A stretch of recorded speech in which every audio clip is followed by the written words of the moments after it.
सर्वसामान्यांच्या हक्काचा आवाज जागर जनस्थान।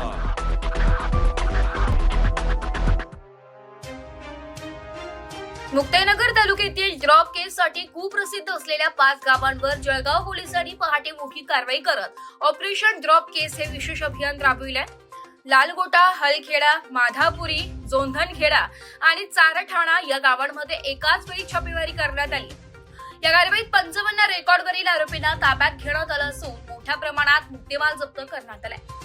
मुक्ताईनगर परिसरातील या गावांमध्ये काळी हळद, नागमणी, रेड मर्क्युरी, सुलेमानी दगड, जुने सोने, डबल इंजिन यांसारखे कथित दुर्मिळ वस्तूंचे व्हिडिओ सोशल मीडियावर व्हायरल करून लोकांना मोठ्या नफ्याने आमिष दाखवले जात असल्याची पोलीस तपासात समोर आले। आमिषाला बळी पडून गावात पोहोचलेल्या व्यक्तींना बनावट वस्तू दाखवून लाखो रुपयांची फसवणूक केली जात असल्याचे उघड झालंय। काही प्रकरणांमध्ये विरोध करणाऱ्यांना मारहाण करून लुटण्याचा प्रकार देखील घडलाय। धक्कादायक बाब म्हणजे काही पीडितांकडे बनावट हरणाचे किंवा वाघाचे कातडे ठेवून त्यांचे व्हिडिओ चित्रित केले जातात आणि वन्यजीव तस्करीच्या गुन्ह्यात अडकविण्याची धमकी देऊन तक्रार करण्यापासून रोखले जाते। पोलिसांच्या भाषेत या प्रकाराला ड्रॉप केस असे संबोधले जाते। या भागात मागील 3 वर्षात दरोडा, खुनासह दरोडा, खून, जबरी चोरी, फसवणूक, दरोड्याचा प्रयत्न आणि सरकारी कर्मचाऱ्यांवरील हल्ले असे अनेक गंभीर गुन्हे दाखल झाले। वाढत्या गुन्हेगारीला आळा घालण्यासाठी जळगाव पोलिसांनी नियोजनबद्ध पद्धतीने ही विशेष मोहीम राबवली आहे। कारवाई दरम्यान सुमारे 20 लाख रुपयांची रोख रक्कम, 300 ग्रॅम सोने, 2.5 किलो चांदी, 2 हरणाच्या कातड्या, children's bank currency, colour printer, नागमणी, रुद्राक्ष, रेड मर्क्युरी क्लब, सुलेमानी दगड, 30 मोबाईल हँडसेट, 4 चारचाकी आणि 6 दुचाकी वाहने जप्त करण्यात आली आहे। तसेच 1 गावठी कट्टा आणि 2 चॉपर ही हस्तगत करण्यात आले। सध्या ताब्यात घेतलेल्या आरोपींवर आवश्यक ती कायदेशीर कारवाई सुरू असून या प्रकरणाचा अधिक तपास पोलीस करत आहेत।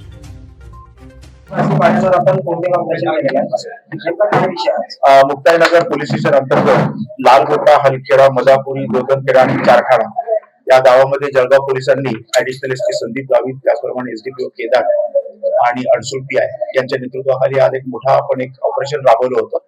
त्या ऑपरेशन मध्ये आपल्याला मोठ्या प्रमाणामध्ये यश मिळालेलं आहे। त्याच्यामध्ये एकूण 20 लाख रुपये आपल्याला कॅश मिळालेले आहे। त्याचप्रमाणे आपल्याला जवळजवळ 300 ग्रॅम सोनं मिळाले आहे, जवळजवळ 2.5 किलो चांदी मिळालेली आहे। त्याच्यामध्ये काही डुप्लिकेट नोटा देखील आपल्याला मिळालेल्या आहे। या गावांची मोडच अशी आहे की इथे मोठ्या प्रमाणात फेसबुकचा आणि सोशल मीडियाचा वापर करून लोकांना खोटं सांगून इथं आणलं जातं।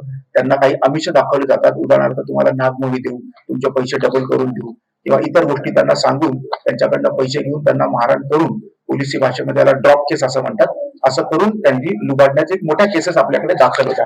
आपण जर मागच्या 4 वर्षाचा याच्यामध्ये आढावा घेतला तर याच्यामध्ये दरोड्याचे 10, खून 2, जबरी चोरी 7, फसवणूक 16, दरोड्याचा प्रयत्न 1 आणि सरकारी नोकरावर हल्ला 2 अशा केसेस आपल्याकडे एकूण दाखल होते।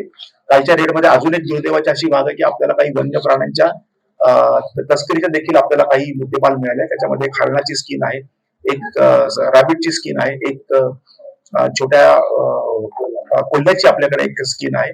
अशा भरपूर गोष्टी आज त्याच्यामध्ये आपण जप्त केलेल्या आहेत। एकूण 56 आपण आरोपींना इथे आणलेला आहे। त्यांचे इन्फॉर्मेशन फॉर्म भरून घेत आहोत आणि आता गुन्हे दाखल करण्याची प्रक्रिया सुरू आहे। याच्यामध्ये एकूण आपण 10 वाहनं आता आणलेली आहेत, याचं सॅटिस्फॅक्टरी त्यांना आपल्याला उत्तर त्यांना देता आलेलं नाही। त्याचप्रमाणे एकूण 30 मोबाईल देखील आपल्याला सापडले आहेत, ते देखील आपण आणलेले आहेत। आता तपासामध्ये आपल्याला निष्पन्न होईल की याची मोडस काय आणखी होती किंवा काही फेक बँकेचे अकाउंट तयार केले होते का, ऑनलाईन ट्रान्झॅक्शन देखील संबंधित पीडितांकडून ते घेत होते काय, याच्यावरून आपल्याला खुलासा होईल। याच्यामध्ये नकली नोटांचा देखील समावेश आहे। याच्यामध्ये नकली नोटा देखील मोठ्या प्रमाणात आपल्याला मिळालेला आहे की हे जे खोटं आमिष दाखवून लोकांना जे फसवायचे तर त्याच्यासाठी त्याचा उपयोग केला जात होता।